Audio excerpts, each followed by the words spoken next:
মনে রাখবেন, প্রচারের দ্বারা ইসলাম বেশি প্রসারিত হয়নি, অপপ্রচারের দ্বারা ইসলাম বেশি প্রসারিত হয়েছে। অপপ্রচারের দ্বারা। সম্মানিত হাজরিন, আবু জেহেল খুঁজতে খুঁজতে আবু বক্করকে পেল। বলতেছে আবু বক্কর তো মুহাম্মাদের খুব কাছের লোক, অনেক সম্পদশালী মানুষ, ক্ষমতাধর ব্যক্তি, এবার আবু বক্করকে আমাদের দলে ফিরিয়ে নিয়ে আসা যাবে। বলতেছে আবু বক্কর শুনছো? বলে কি? কয় তোমার নবী মুহাম্মদ নাকি রাতের ভিতরে এই দীর্ঘ পথ 1 মাসের রাস্তা বাইতুল মুকাদ্দাসে গিয়েছে, সেখানে নামাজ পড়ে 7 আসমান পাড়ি দিয়ে আল্লাহর সাথে সাক্ষাৎ করে নাকি এই রাতের ভিতরে আবার ফিরে এসেছে। বলতেছে এই কথা কি আমার নবী বলেছে? বলতেছে হ্যাঁ। আবু বক্কর বললেন আমি নির্বিঘ্নে, আমি নিশ্চিন্তে এই ঘটনা আমি বিশ্বাস করে নিলাম। বলি সুবহানাল্লাহ। ছুটে গেলেন নবীজির কাছে। নবীজি আপনি কি এই কথা বলেছেন? বলে হ্যাঁ। তুমি কি বিশ্বাস করো না?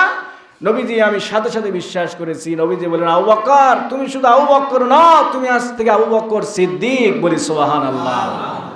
সিদ্দিক উপাধি, সত্যবাদী উপাধি দিয়েছিলেন। এই কথা কি আমার রাসূল বলেছে? হ্যাঁ।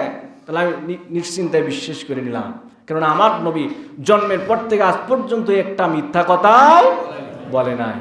বললেন মুহাম্মদ আচ্ছা তুমি যদি বাইতুল মুকাদ্দাস সফর করে আসো, তাহলে বলো তো এই বাইতুল মুকাদ্দাসের দরজা কয়টা, জানালা কয়টা?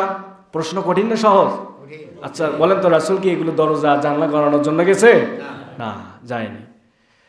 আল্লাহ রাব্বুল আলামিন জিবরাইল আলাইহিস সালামকে বললেন জিবরাইল যাও বাইতুল মুকাদ্দাসের ছবিটা আমার রাসূলের সামনে গিয়ে বেশে ধরো। বেশে উঠলো।